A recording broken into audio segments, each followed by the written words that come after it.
نن سبا ته په میډیا باندې کومې خبرې کوې چې مطلب زه نقل کړم ته مو ته اول دا وایې چې تاسو کومه ډیګري وکړه دا ته په نقل اصله کړي او په حقیقت اصله کړي ته په خپله نقل کړی دی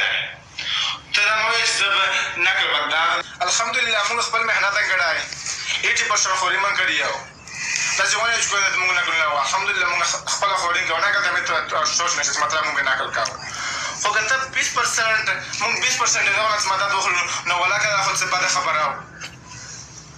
ته مهرباني وکړه چې دا خبرې په میډیا باندې مه کوه چې مطلب موږ نوجوانان نقلونه وایي الحمدلله موږ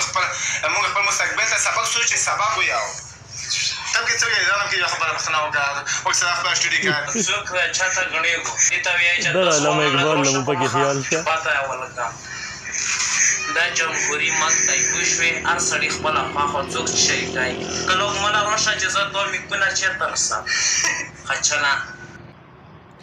نو د ما محترمو تاسو به د ویډیو لیدلی وي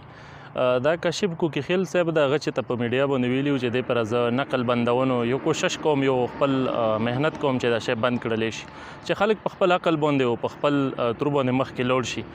نو دا څه طلبه دي تاسو ولیدلو چې د غوسې اظهار یې کړی ده او ډېرې سختې خبرې کړي دي اگر چې ګوره دا ښه خبره ده چې نقل بند شي